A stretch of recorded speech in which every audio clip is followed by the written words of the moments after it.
So welcome to a video on the coordinate plane. The coordinate plane is one of these topics that kind of has a mixture of geometry and algebra mixed into it. So let's just kind of lay out what a coordinate plane and what some of the vocabulary is related to the coordinate plane. We'll just start over here. Um, the first thing in a coordinate plane is what we have an x-axis. So the x-axis is this line that goes through the middle of the grid. It kind of goes from left to right. And then you have what's called the y-axis. The y-axis is this line that kind of goes up and down.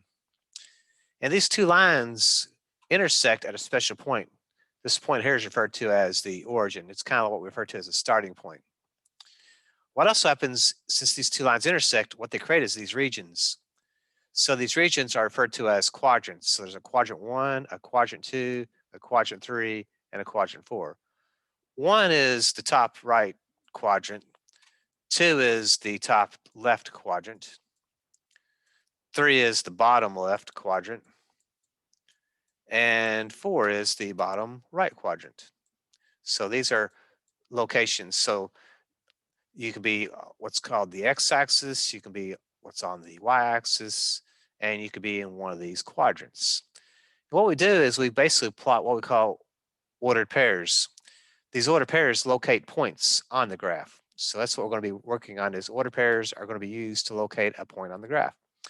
So in plotting ordered pairs, there's going to be this first number and the second number.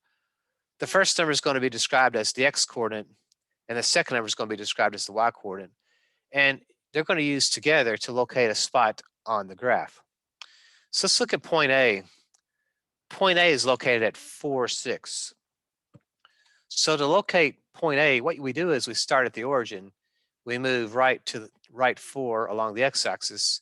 And then from there, we move up 6 along the y direction until we get 6 above. And you kind of see these numbers over here kind of correspond. So I went right 4 up 6.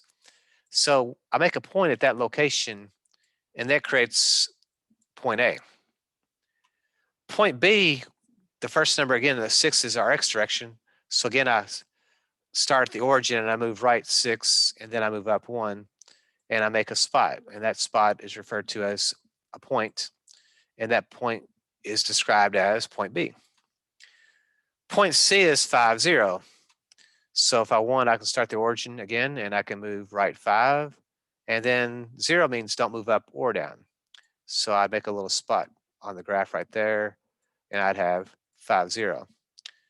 This is probably a good spot if you want to pause the video and see if you can kind of locate points on your own. And then when you're ready, play the video and see if it kind of confirms what your thinking is. So I'm going to move on down then to point D. Point D is negative 1, 5. So again, when I start the origin, the negative 1 means move left 1 from the origin, and then I move up 5. That's going to put me in the second quadrant. So point D is going to be located at that spot. Point E is negative 5, 3. So negative 5, 3, again, you start the origin, you move left 5, up 3, you make a point, and that's the location of point E. So E would be located at that location. F is 0, 4. So since X is 0, we don't move left or right, we stay right on the origin. And then we move up 4 along the y-axis. And so 0, 4 would be a point on the y-axis, and that would be point F.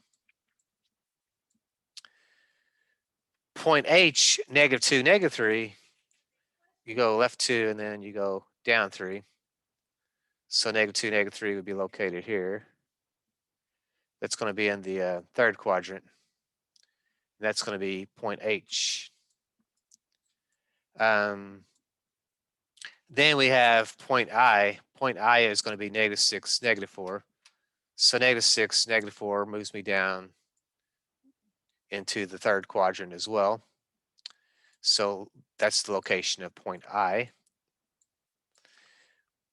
Point J, again, you start at the origin. Again, 0 means you do not move left or right. You just move down 5 along the y-axis. So again, that point is also on the y-axis. and that point would be labeled as point J. And then point K is 2, -3.